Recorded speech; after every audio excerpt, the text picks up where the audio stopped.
여러분 안녕하십니까? 라디오 오늘 강지혜입니다.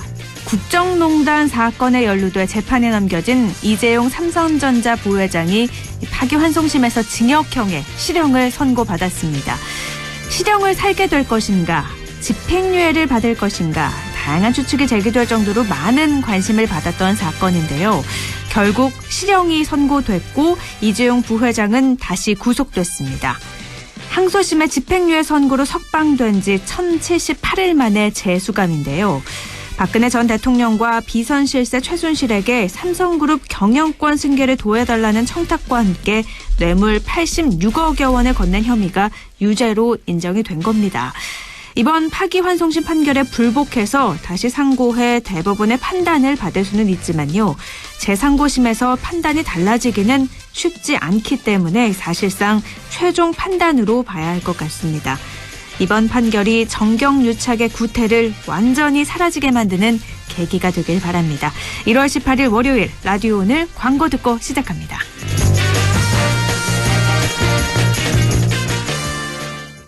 평범한 일상이 포레나를 만나면 출근은 더 빠르게, 휴식은 광교산 숲세권에서, 생활 인프라는 완벽하게 한화 포레나 수원장안에서 가장 앞선 일상으로 특별한 일상의 시작 포레나 한화 포레나 수원장안 1644-5060 한화건설.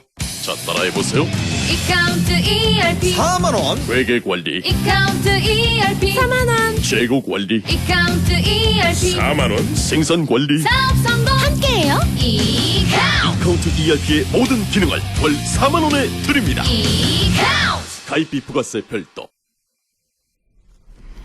1월 18일 월요일 라디오 오늘입니다. 일부 건국대 경제학과 최백은 교수와 함께합니다. 경제 이슈 짚어보는 시간이죠. 최백은의 이게 경제다 준비가 돼 있고요.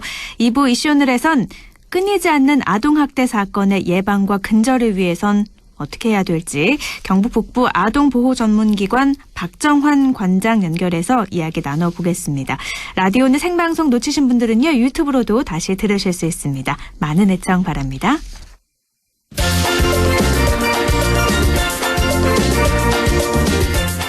최백은의 이게 경제다. 경제 이야기를 쉽고 명쾌하게 풀어보겠습니다. 건국대학교 최백은 교수 함께합니다. 교수님 안녕하세요. 네, 안녕하세요. 네, 교수님 혹시 오늘 문재인 대통령 신년 기자회견 보셨나요? 예, 봤습니다. 제가 질문을 드린 이유는요. 바로 4차 재난지원금 논의에 대한 질문이 나왔기 때문인데요. 예. 문재인 대통령은 시기상조다. 아직 논의할 때가 아니다라고 했지만 또 이 이야기가 나오면 따라 나오는 이야기가 있잖아요. 바로 국가 부채 논란인데 또 문제는 국가 부채가 아니라 가계 부채다. 이런 이야기도 나오고 있습니다. 그래서 국가 부채, 가계 부채 과연 무엇이 문제인지 첫 번째 살펴보도록 하죠. 예, 지금 일단 그 경제 상황은 우리가 지난해 그 세계 대부분 나라들이 마이너스 성장을 하고 있잖아요. 네. 마이너스 성장이라는 얘기는 쉽게 얘기하면 소득이 후퇴를 했다는 얘기인 겁니다. 그러니까 소득이 후퇴를 하게 되면은 아무래도 경제 활동하는데 힘들어지겠죠. 그렇죠. 그러니까 그러니까 감소되기 전에 수준을 가지고 하던 것들을 유지하기가 힘들어지니까는 그러면은 이제 결국은 되게 어떻게 하냐면은 우리가 이제 다른 방식으로 소득을 좀 당겨가지고 그걸 좀 보충을 할 수밖에 없다고요. 네. 그래서 저는 이제 이 부채라는 것을 미래 소득을 당겨 쓰는 거라고 이렇게 표현을 하거든요. 미래 소득을 당겨 쓰는데 지금 그러니까 우리가 어려운 거는 지금 그러니까 개별적으로는 이런 상황 속에서도 돈을 많이 버는 사람들도 있지만은 많은 사람들이 지금 그러니까 특히 이제 취약계층들이 특히 더 어렵단 말이에요. 네. 그럼 이런 어려운 상황 속에서 우리가 이제 경제 주체들을 봤을 때 가계, 기업, 정부를 봤을 때 누가 그러니까 우리가 이제 미래 소득을 좀 아무래도 당겨 써야 되느냐. 하는 이런 문제에서 좀 우리가 접근할 필요가 있는 거예요. 네. 그러면 이제 우리가 상식적으로 생각할 때 여유가 있고 그다음에 우리 경제학에서는 효율적인 어떤 하나의 좀 방법을 통해서 해결해야 된다고 얘기하는데 정부가 빚을 냈을 때 정부도 마찬가지로 이자 비용이 나갑니다. 네. 가게도 마찬가지고 기업도 마찬가지고요. 근데 누가 가장 그 이자 비용을 적게 지불하느냐? 정부라 이거죠. 그렇죠? 정부가 우리가 가장 그러니까 낮은 이자율로 자금을 조달할 수가 있죠. 네. 거기다가 특히 뭐냐면 우리나라는 주요 국가들 뭐 OECD 국가를 기준으로 하던 주요 국가들을 기준으로 하든 간에 국가의 부채 수준이 가장 낮은 나라 중에 하나이고요. 네. 현실적으로요. 근데 가계 부채는 상당히 지금 하여간 그 안 좋은 상태입니다. 한국은행에서 12월 24일인가 제가 기억을 하는데 1년에 2번 금융안정 보고서라는 걸 내요. 네. 국회에다가 이제 제출하는 이제 보고서를 내는데 거기에 따르게 되면은 우리나라 가계 채무 비율이 101.1%로 그러니까 100%를 넘었었어요. GDP 대비해가지고요. 네. 그러니까 이 미국 같은 데가 그러니까 그렇게 100% 이렇게 육박하다가 이 금융위기가 딱 터졌던 거였었거든요. 그러면 이제 근데 그게 지난해 3분기 기준입니다. 네. 3분기 기준은 9월 달까지란 얘기예요. 근데 지난해 우리가 11월 말부터 그러니까 3차 대유 유행하면서 우리 뭐 2.5단계 이렇게 가면서 굉장히 그 자영업자를 비해서 중산층이라든가 저소득이 더 어려워졌잖아요. 지금도 지속되고 있고요. 네. 그러니까 가계부채가 저는 더 증가했을 거라고 봐요. 그래서 3분기보다도 더요 지금이니까요. 진행형이라고 보고 있는데 네. 그런 만큼 지금 가계는 굉장히 힘들고 지금 정부에서 지원을 한다고 하지만은 지원이 충분치가 않은 거는 정부도 인정을 하고 있는 것이고요. 그러면 그 상황 속에서 이제 그러니까 일단은 누가 이제 그러니까 이 상황 속에서 좀 나서줘야 되는가 하는 이제 이런 문제에서 관점을 보면은 저는 이제 쉽게 이해가 된다 이거죠. 네. 가장 여유가 있는 게 정부고 정부가 자금을 조달하는 게 가장 그래도 효율적이다 이거죠. 네. 그러니까 정리를 한번 해보자면 부채는 미래 소득을 당겨 쓰는 개념인데 가계 네. 부채, 국가 부채 비교했을 때 이자가 가장 그래도 부담하기 쉬운 게 국가 부채다. 그래서 가계 부채가 늘어나는 건 문제고 국가 부채가 좀 그 임무를 대신해야 된다라는 입장이신 것 같은데요. 네. 작년에 가계 대출이 1년 동안 뭐 100조 넘게 폭발적으로 늘었다고 하는데 그러면 이게 GDP 대비 100% 넘었다라고 말씀하셨잖아요. 이게 그럼 세계적으로 봤을 때도 좀 심각한 수준은 맞는 거죠? 맞습니다. 그러니까 우리나라보다 그러니까 우리나라의 특징이요. 예를 들어서 뭐 G7 국가라든가 주요 국가들하고 특징을 하나 커요. 특징이 보이는데요. 네. 국가 채무 비중이 가계 채무 비중보다 우리나라를 빼놓고 나머지 주요 국가는 다 높아요. 가계 부채보다 국가 부채가 더 높은데 우리나라는 가계 부채가 우리나라는 월등히 거꾸로죠. 높다고요. 네. 우리나라는 국가 채무보다 가계 채무가 2배 이상 더 높지요. 네. 가계 채무는 한 45% 정도 되는데 국가 채무는 한 45% 되는데 가계 채무는 아까 얘기했듯이 101%가 됐으니까요. 2배가 넘지요. 오. 그러니까 이게 왜 그러냐면요. 선진 국가들이 주요 국가들이 과거의 경험 속에서 미국 같은 경우도 금융위기 전에는 가계 채무가 더 높았었어요. 국가 채무보다도요. 네. 근데 가계 채무 우리가 미래 소득을 땡겨 쓰는 거는 미래 그러니까 안정적인 소득이 확보가 돼야지만이 그 문제가 이제 우리가 해결될 수 있는 거잖아요. 상환도 하고 그런 거잖아요. 그렇죠. 근데 이제 미래 소득이라는 것은 결국 미래 좋은 일자리에서 나오는 거예요. 근데 일자리는 자꾸만 지금 상황이 안 좋아지고 있는 상황 속에서 가계 채무가 계속 증가하게 되면 이건 지속이 불가능한 거죠. 네. 언제까지 그러니까 이게 빚을 동원할 수 있는 건 아니잖아요. 네. 그래서 이제 그게 미국 같은 경우도 그래서 이게 터진 거였었어요. 지속이 안 되다 보니까요. 네. 그러고 나서 금융위기 이후에 미국도 정신 차리고 나서 뭐냐면은 국가가 돈을 막 투입을 한 거죠. 미국이 그러니까 GDP 대비 국가 채무가 한 60% 정도 됐었는데 이게 100% 확 넘어가 버립니다. 금융위기 이제 이후에요. 네. 지금은 한 130%까지 갔고요. 네. 그 이유가 근데 이제 가계 채무는 오히려 좀 안정적으로 유지가 되고 있고요. 그 이유가 뭐냐면 가계가 붕괴되고 나니까는 경제 체력이 굉장히 약화되더라 이거예요. 경제 체력이 약해졌다는 건 어떻게 해석을 할 수 있죠? 예를 들어서 우리가 주요 국가들은 대부분이 그러니까 우리 한나라 경제를 보게 되면 가계의 소비하고 기업의 투자, 정부 지출, 그다음에 수출로 이렇게 구성되거든요. 네.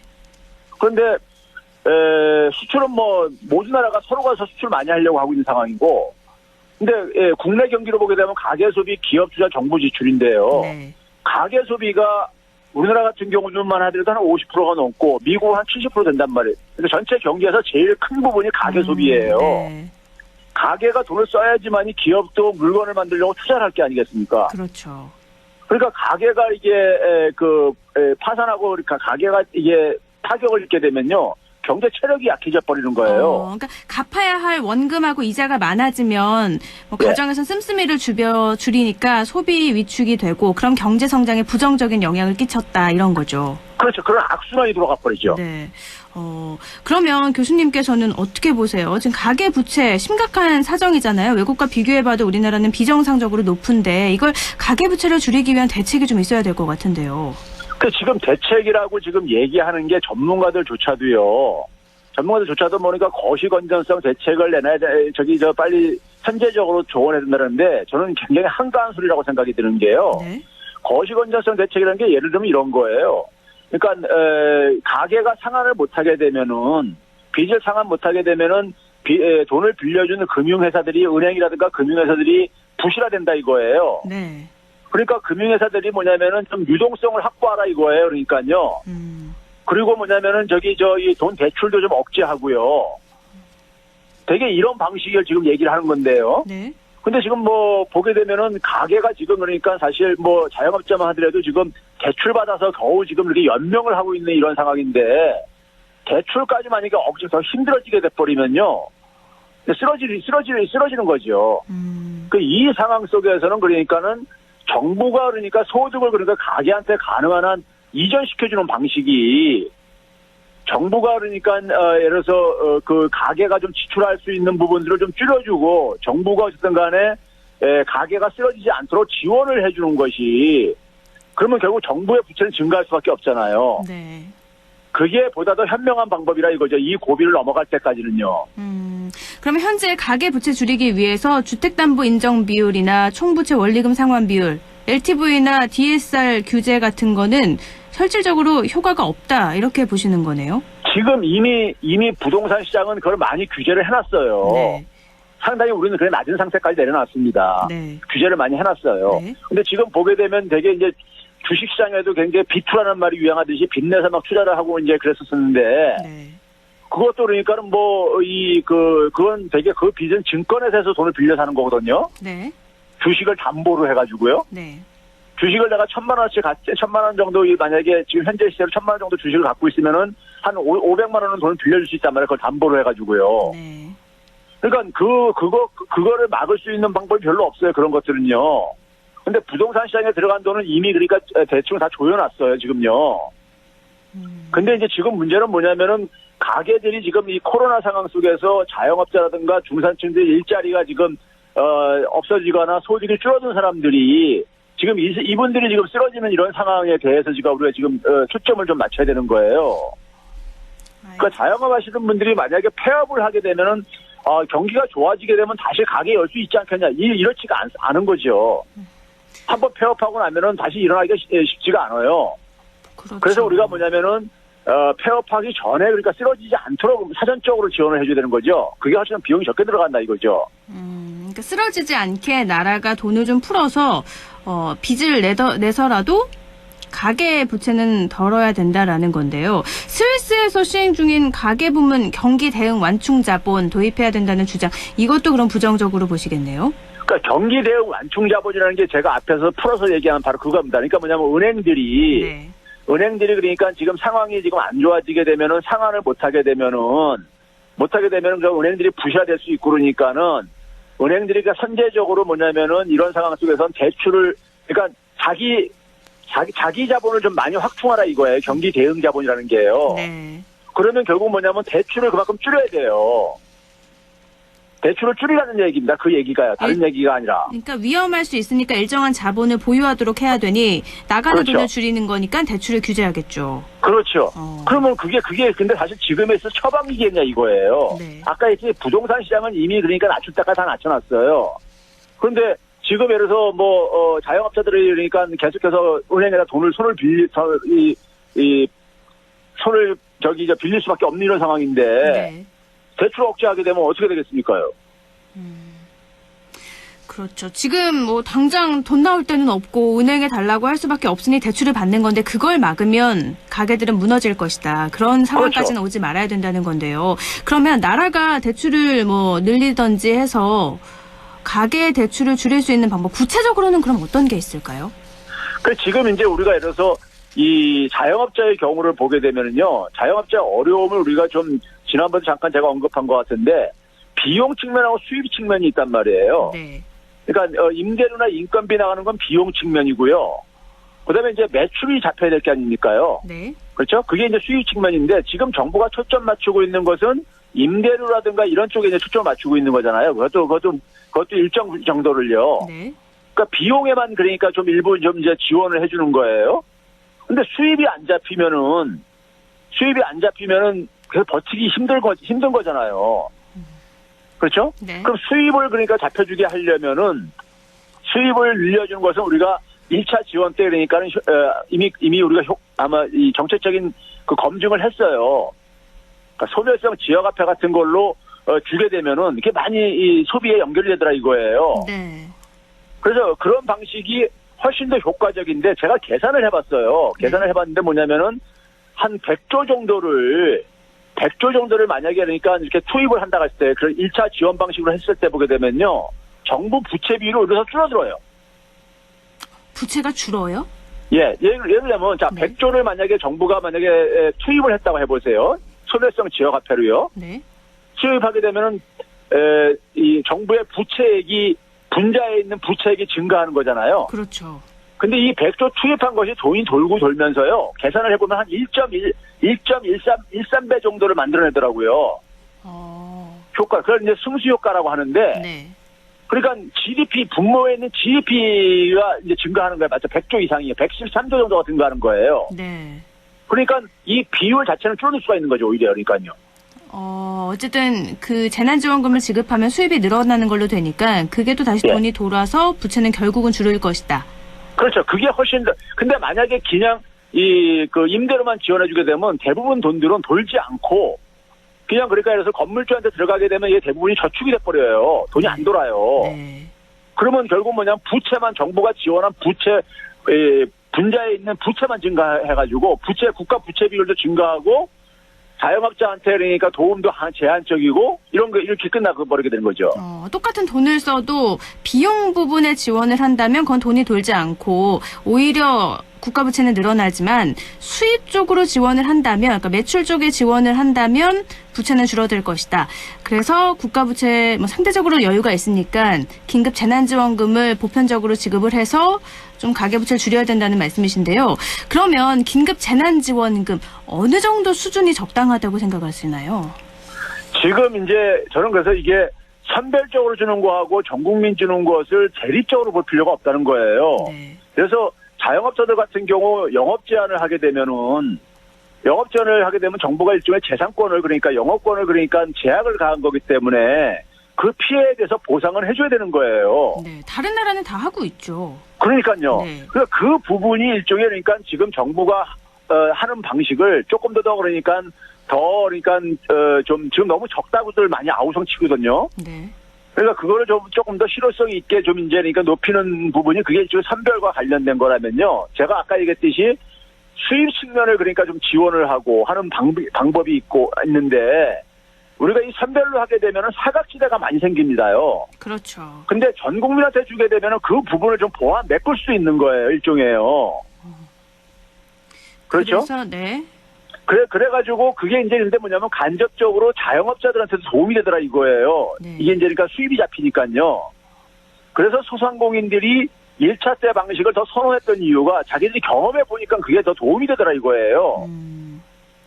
그래서 이제 정부가 2차, 3차 때 그러니까는 임대료 지원이라든가 이런 걸 해주는 거는 그대로 하라 이거예요. 그분들 영업 제한을 시켰으니까는. 네. 피해를 그러니까 임대료 지원을 해주고 하는 것은 저는 필요하다고 봐요. 근데 그거와 보완적으로 좀 이제 그러니까 지금 3차 때까지 2차, 3차 지금 그러니까 이렇게 임대료 지원을 해줬으니까는 지금 이제 이 사각지대에 있는 사람이라든가 전국민이라든가 자영업자들한테 매출에 좀 도움이 되도록 전국민 지원을 해주는데 그 규모는 사실 이게 이제 그러니까 우리가 정부가 얼마나 감당할 수 있냐 없냐 이런 것도 이제 좀 고려해야 되고 그런 거잖아요. 네, 그렇죠. 근데 이걸 제가 이제 계산을 해봤어요. 계산을 해보게 되면은 우리 정부가 정부가 감당할 수 있는 부분이요.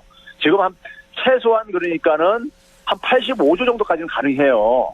전혀 그러니까 영향을 안 미치면서요. 전혀 영향을 안 끼치는 한도가 8조 5천억 원 정도다. 85조 정도요. 85조요. 예. 어.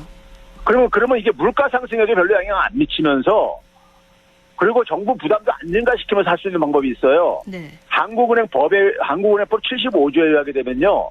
한국은행은 정부한테 대출을 해줄 수 있는 의무를 갖고 있어요. 네. 그럼 정부가 발행한 국채를 직접 인수할 수 있다고 되어 있습니다. 75조 1항이요. 그리고 그 금리도 뭐냐면은 금융통화위원회에서 그냥 정하게 돼 있어요. 네. 그러면 그냥 0%로도 빌려줄 수 있는 거예요. 네. 그러면 그 돈을 그러니까는 그냥 한국은행 금고에다 그냥 그 국채를 그냥 저장해 두면 되는 거예요. 네. 그러면 한 85조 정도 제가 계산해 보니까 본원 통화를 한국을 찍어낸 돈은 85조를 찍어내더라도 물가에 영향을 안 미치면서 정부의 이자 비용도 안 나가고 이게 투입할 수 있는 돈이 이렇게 확보할 수 있는 돈이 있다 이거예요. 네. 근데 이거를 그냥 이 정부의 돈이라든가 한국은행의 돈을 그러니까 투입을 안 하려고 하니까는 네, 여보세요? 예. 네네. 지금 그러니까 이 상황이 그러니까 뭐냐면은 우리가 쓸 수 있는 재원이 굉장히 많이 있다 이거예요. 그 3차 지역경제 긴급 지원, 이게 정부의 긴급 재난지원금이 규모가 한 143억 원 정도가 되거든요. 그런데 네. 그거에 지금 수십 배가 넘는 85조까지는 정부에 전혀 부담을 미치지 않고 다 할 수 있다라는 거니까 엄청난 액수거든요. 근데 이 그렇죠. 정도인데 왜 정부에서는 이런 논의를 그러면 전혀 생각하지 않고 있을까요? 이게 지금 이제 일반 국민들이 굉장히 이해하기 힘든 부분이 그 부분인데요. 네. 우리나라는 이 재정에 대한 재정에 대한 편성이라든가 모든 것이 권한이 이 기재부에 다 집중되어 있습니다. 네. 우리가 검찰 개혁 얘기할 때 검찰들이 그러니까 기소권을 독점하고 있다는 말이 이런 말이 튀어나오고 있듯이 누구를 기소할 거냐 말 거냐 하는 이런 것들을 독점하고 있듯이 권한을 기재부가 예산 편성부터 해가지고 세금 결정하는 모든 권한을 다 기재부가 독점하고 있어요. 네. 그런데 우리나라 기재부는 굉장히 재정 안정주의를 표방을 하고 있는데 말로 표면적으로는요. 우리나라 재정을 굉장히 그러니까는 함부로 쓰면 안 된다. 이 말은 맞죠. 말은요. 돈을 그러니까 우리가 함부로 쓰면 안 되는 건 말은 맞죠. 네. 말은 맞는데 문제는 뭐냐면 정부가 너무 안 쓸 때 그 피해가 고스란히 국가한테 돌아오는데 1차 때 같은 그러니까 전 국민한테 주는 방식은요. 일종의 뭐냐면 더구나 지역화폐로 줬었잖아요. 1차 때는요. 소멸성 지역화폐로요. 네. 이렇게 되게 되면 기재부는 그냥 예산만 편성해주고 자기들은 생색이 하나도 안 나는 거예요. 네. 그러니까 기재부의 소위 말해서 재정 독점권이 그러니까 굉장히 이게 타격을 보게 되는 겁니다. 지금까지는 여러분들 국민들이 생각할 때는요, 이 국회에서 그러니까 연말되게 되면 예산 편성할 때 각 부서들이 엄청나게 로비를 하잖아요. 기재부한테요. 예산 할당 받으려고요. 그렇죠. 그 돈을 그러니까 나라의 돈을 그러니까 배분하는 게 바로 기재부예요. 그러니까 엄청난 그 권한입니다. 네. 이 권한이 그러니까 약화될까봐 그러는 거예요. 그러면 단순히 기재부가 권한이 약화될까봐 이런 나라에 전혀 위험 부담이 되지 않고 국민에겐 좋은 긴급 재난지원금을 시행하지 않는다라는 말씀이신 거잖아요. 자, 그러면, 우리가 예를 들어서요, 과거에 보수 정권 때는요, 그 당시도 그러니까 금융위기 직후인 2009년이라든가 아니면 그때 우리가 메르스 사태, 박근혜 정부 때 메르스 사태라든가 이럴 때 보게 되면 경제가 굉장히 안 좋았을 때요. 네. 그때는 뭐냐면 보수 언론들에서 뭐라냐면 정부가 재정을 더 많이 투입해야 된다고 막 그 당시 그랬었어요. 네. 그러니까 되게 기업에다가 그러니까 우리가 투입할 때는요, 굉장히 적극적으로 합니다. 돈 투입하는 거를요. 네. 정부의 돈을 은행이라든가 기업한테 투입할 때는요. 거기에 대해서는 그러니까 굉장히 기재부가 그러니까 재정 걱정 안 해요. 지금까지 보게 되면요. 네. 근데 한번 제가 이런 얘기까지 하기 싫은데 예를 들어서 역대 기재부 부총리했던 분들이 끝나고 나서 되게 어디가 있는가 한번 봐보세요. 우리가 모피아라는 말이 왜 나왔냐면 기재부의 그래서 고위 공직자들이 되게 그러니까는 어디로 되게 가시는가 한번 봐보시라고요. 네. 우리 전관예우라는 걸 하잖아요. 전관예우요. 네. 이런 말이 있잖아요. 정관예우라는 말이 있듯이 그분들이 되게 보게 되면 재벌 기업에 그러니까 이사회 의장으로 가거나 아니면 김현장 이런 데 고문으로 가거나 이렇게도 갑니다. 네. 그래서 이분들이 그러니까 되게 기업들한테 지원하는 거에 대해서는 굉장히 그러니까는 꺼리낌 없이 하는 이유가 국가의 돈을 누구를 위해서 쓰느냐 하는 문제와 관련된 거예요, 이게요. 네. 근데 일반 국민들은 별로 그러니까 그렇게 중요한 대상이 아닌 거예요, 사실은요. 현실적으로 볼 때요. 네. 참 이건 답답한 현실인데 그러면 지금이 뭐 현실을 바꿀 수는 없고 바뀌면 좋겠지만 기획재정부는 권력을 놓기 싫어할 테고 그럼 85조 원 긴급 재난지원금이 보편적으로 국민들에게 나눠질 가능성이 낮은 거 아닌가요?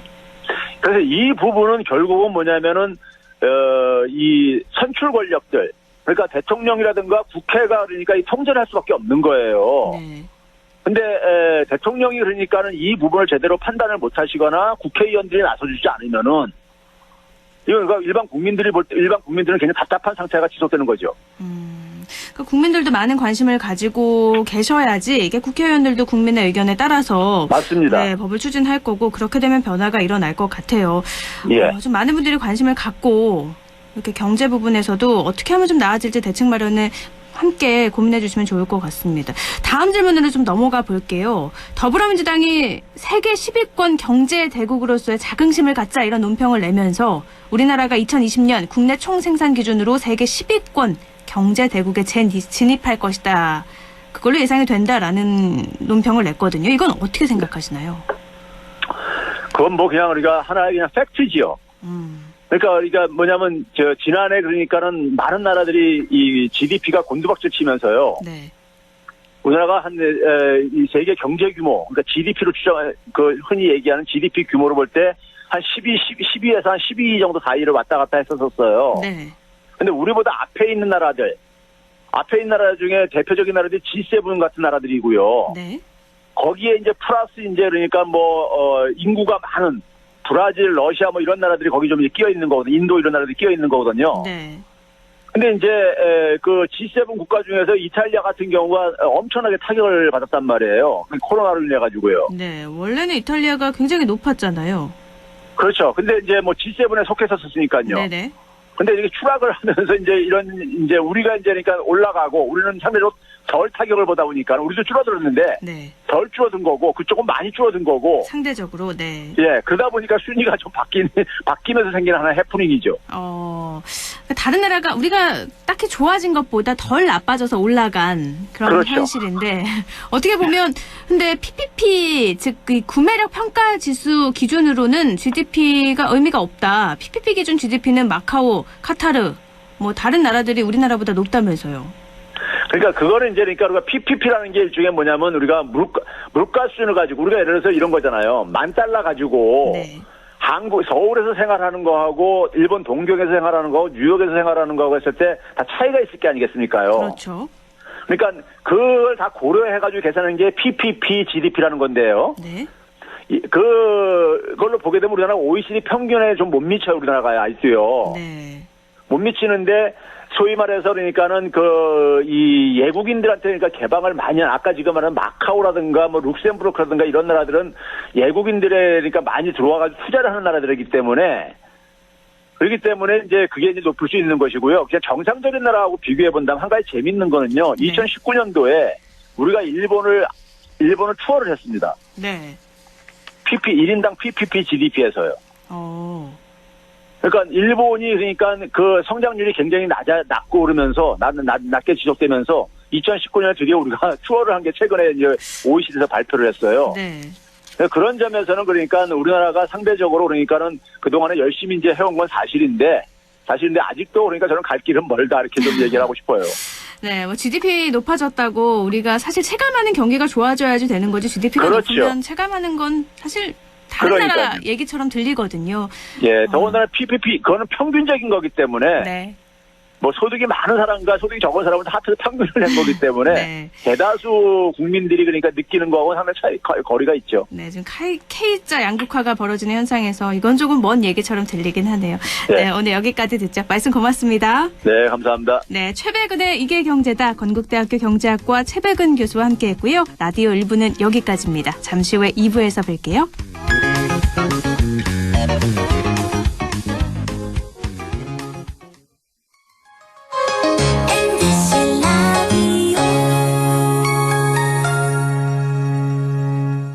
할인점보다 더 실속 있고 편의점보다 더 편리하게 살 수 있는 곳 시장보다 더 정이 넘치고 백화점보다 더 품격 있는 곳, 이런 곳이 없을까요? 네, 우리 동네 우리 할인점 홈마트가 있습니다. 지난 25년간 항상 고객과 함께한 홈마트. 용상점, 자이점, 신용주점, 사천점에서 새롭게 고객님께 다가갑니다. 홈마트. 확진자를 간호했다는 이유로 빈집에서 자가격리를 한 간호사. 코로나 의심 증상만으로 최종 면접의 기회를 포기한 취준생. 생업을 걱정하기보단 완치 후 백신 개발을 위해 혈장을 기증한 부부. 확진의 기로에서 확신으로 스스로를 멈춰준 사람들. 고맙습니다. 당신의 확신이 수많은 확진을 멈췄습니다. 공익광고협의회.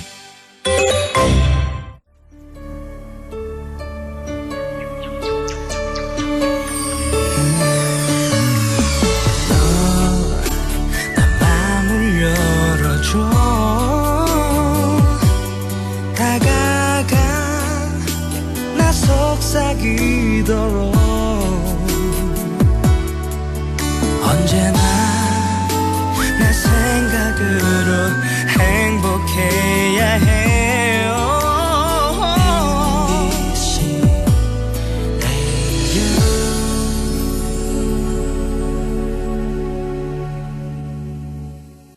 100.1 MBC 라디오. 네, 라디오 오늘 2부 순서 이슈 오늘입니다. 최근 국민적 공분을 산 정인이 사건. 많은 분들이 여전히 가슴 아파하고 계실 텐데요. 비단 정인이뿐만이 아니라 지금도 어디선가 학대받는 아이들이 있을지 알 수 없습니다. 아동학대 사건, 왜 끊이지 않고 일어나는 걸까요? 또 보다 근본적인 대책은 뭐가 있을까요? 경북 북부 아동보호 전문기관 박정환 관장 연결해서 이야기 나눠보겠습니다. 관장님 안녕하세요. 네, 반갑습니다. 네, 경북 북부 아동보호 전문기관 박정환 관장님이라고 소개를 드렸는데요. 우선 잘 모르시는 분들이 계셔서요. 경북 북부 아동보호 전문기관 어떤 역할을 하는 곳인지 소개를 좀 해주시죠. 네, 코로나19로 힘든 시기인데요. 유난히 가슴 아픈 아동학대 사건들이 최근 많이 보도되고 있어서 저도 마음이 좀 아픕니다. 네. 6월 천안 의붓 아들 여행용 가방 사건이나 작년 10월 입양 16개월 정인 사건 등 아동보호 전문기관은 아동학대와 관련하여 신고를 받고 현장 조사 및 필요에 따라 즉각 분리 보호 등을 실시하고 있는 기관입니다. 또한 아동학대 가정을 사례관리를 통해서 가정에서 아이들이 건강하게 자라날 수 있게 지원하는 역할을 감당하고 있습니다. 참고로 작년 10월 1일부터는 아동학대 업무가 전면 개편되어서 일부 시군을 시작으로 아동학대 전담 공무원이 배치되어 신고 접수와 현장 조사 업무는 공공화가 시작되었습니다. 네, 그러니까 아동학대관에서 예방하고 또 사후 조치까지 하는 기관인 거잖아요. 네. 입양된 지 10개월 된 아이를 학대해서 숨지게 한 정인이 사건 보시면서 큰 충격을 받으셨을 것 같은데 어떠셨어요? 아동보호 전문기관에 종사하는 한 사람으로서 누구보다도 저희 기관이 더욱더 민감하게 아동을 보호해야 했었는데 3번의 신고 끝에 사망에 이르게 된 점은 너무 가슴 아픈 지점입니다. 네. 조금만 더 주의를 기울였다면 아마 정인이에게도 다른 삶이 시작될 수 있지 않았을까 하는 아쉬움이 많이 남습니다. 네, 많은 분들이 안타까워하는 것도 바로 그 점이에요. 3번이나 신고를 했는데도 결국에는 사망을 한 사건 왜 이렇게밖에 될 수 없었는가라는 건데요. 안타깝지만 우리 지역도 예외가 아니라고요. 우리 지역의 아동학대 현황도 한번 살펴주시죠.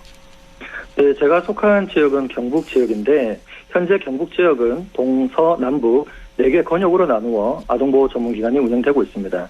그중 저는 북부 지역인 안동, 영주, 문경, 예천, 봉화, 영양 이렇게 6곳을 담당하고 있는데요. 경북 지역은 매년 평균 2,500건 정도의 아동학대 신고가 있으며 그중 90% 이상은 대부분 아동학대로 판단되어서 사례관리가 진행되고 있습니다. 또한 아동학대 발견율도 매년 증가하여서 2019년 기준 3.81%로 나타나고 있으며 읍, 군, 면 단위 마을일수록 아동학대 인구는 적지만 관계망이 촘촘하기 때문에 발견율이 높게 나타난다고 볼 수 있습니다. 근데 생각보다 굉장히 많네요. 경북 지역에 평균 매년 2,500건 정도 신고가 접수되고 그중에 90%는 아동학대로 판단이 된다고 하니까 뭐 단순히 건수만 봐도 2,500여 명의 아이들이 학대를 받고 있는 거고 그중에 90%는 확실한 거고요. 근데 이게 그렇죠. 신고로 봤을 때 뭐 100%가 아니기 때문에 훨씬 더 많은 숫자의 아이들이 학대를 받고 있다는 건데 참 안타까운 현실이에요. 근데 무엇보다 이렇게 많은 아이들이 학대를 받고 있고 잊을만 하면 언론에서도 나오고 계속 재발하고 있지 않습니까? 네. 어떤 대책이 좀 필요할까요? 제가 앞서 아동학대 발견율에 대해 말씀드린 바 있는데요. 아동학대 선진국들은 발견율이 평균 9% 이상입니다. 현재 한국은 4% 정도인데요. 현행보다 더 많은 아동학대 사건들이 발견되어져야 아이들이 안전한 가정이 될 것으로 보고 있습니다. 하지만 현재 아동학대 이슈들이 정인이 사건처럼 아주 심각한 살인사건이나 천안 여행용 가방 사건처럼 잔혹하고 잔인한 살인사건 등이 매체에 부각되면서 아동학대하면 아주 심각한 것, 죽어야 할 나쁜 인간들 등 혐오스럽게 사회에서 없어져야 할 사건으로 이미지가 그려지고 있습니다. 네. 바로 이러한 문제로 인해서 아동학대는 더욱더 은폐되어지고 감춰지는 현상이 나타나고 있습니다. 아동학대 사건이 재발을 막기 위해서는 아동학대는 특별한 사람이 행사하는 악마의 손길이 아니라 우리 이웃 주변에 흔히 볼 수 있는 것이 아동학대라는 인식이 확대되어야 가능할 것 같습니다. 제가 질문 하나 드려도 될까요? 네네, 말씀하세요. 혹시 강지 아나운서는 본인이 혹은 가정 내에서 자라면서 부부싸움하는 것을 본 적이나 혹은 하신 적이 있으신가요? 제가 결혼하지 않았으니까 부부싸움을 한 적은 없고 엄마 아빠가 싸우는 걸 본 적은 있습니다. 네, 아이들이 보는 앞에서 부부싸움만을 하는 것도 실제 저희들이 판단하는 정서적 학대로 판단되는 가정입니다. 단순히 그러니까 뭐 잔인하게 아이들을 때리고 이런 것뿐만이 아니라 아이들 앞에서 부부싸움을 하는 것만으로도 정서적 아동 학대라는 거죠. 그렇죠. 그러니까 아동학대 개념을 조금 다시 잡아야 될 것 같아요. 우리들은 뭐 일반적으로 생각하기에는 아이들이 뭐 멍이 나도록 피가 나도록 때리는 것만 아동학대로 볼 수 있는데 그것뿐만이 아니라 언어적이나 정서적 학대도 모두 다 아동학대에 포함되기 때문에 조심해야 될 것 같은데요. 그렇다면 중요한 건 아동학대 조기에 발견해서 다시는 이런 일이 발생하지 않도록 방지라는 거잖아요. 네. 어떤 대책이 또 필요할까요? 네, 많은 방법이 있을 수 있지만 현실적으로 가장 시급한 것은 아동이 태어나면 아동 양육수당을 받게 됩니다. 아동 양육수당을 지급함에 있어서 부모 교육을 이수하는 것을 도입할 필요가 보입니다. 아울러 연 1회 혹은 2회 정도 가정을 직접 방문하여 아동이 자라나는 환경과 혹은 복지 서비스가 필요한 것은 없는지 찾아가는 서비스가 필요해 보입니다. 즉, foot in the door라고 해서 문에 발을 넣는 것부터 시작된다는 말처럼 자주 볼 수 있는 지점을 확대하는 것이 매우 중요한 대책이라고 볼 수 있습니다. 그러니까 부모 교육 이수. 아까 말씀드린 것처럼 뭐 아동 학대 개념부터 모를 수도 있기 때문에 어느 정도 부모가 될 수 있는 자격을 갖추도록 부모 교육을 이수해야 된다라는 거네요. 네. 근데 아동 학대를 발견해서 신고를 하고 조치가 취해지기가 어렵고요. 또 조치가 취해진다고 하더라도 그 이후에 다시 부모에게 아이가 보내져서 학대를 받는 경우가 참 많다고 들었거든요. 그럴 네. 경우에는 더 위험할 것 같은데요. 네, 그 아동학대 신고로 인해서 뭐 단기가 며칠 정도 일시보호 쉼터로 분리되었다가 원가정으로 가는 아이들도 있고요. 혹은 6개월에서 길게는 몇 년 동안 생활시설, 즉 보육원 같은 곳에서 지내다가 원가정으로 가는 아이들도 있는데요. 제일 중요한 것은 가정에서 아이만 분리된 것이지 가정의 부모님들의 마음이나 아이들과의 관계라든지 정서적인 변화를 꾀할 수 있는 상담과 사례 관리가 되어야 비로소 재학대 발생률도 현재 줄어들기 마련입니다. 네. 하지만 현재의 법령으로 저 상담받기 싫습니다. 저 바빠서 사례 관리 받기 힘들어요. 이러면 강제로 상담을 받아야 한다든지 중장기적으로 사례 관리를 적극적으로 참여해달라는 식의 요청은 힘든 상황입니다. 물리적으로 분리하는 것은 간단하죠. 하지만 정서적으로 가정을 변화시키는 것은 분리시키는 행위에 몇 배의 시간과 에너지가 소모됩니다. 하지만 이러한 상담과 사례 관리에 대해서 정부가 예산 편성하는 것은 뒷전으로 보고 있는 듯해서 많이 아쉽습니다.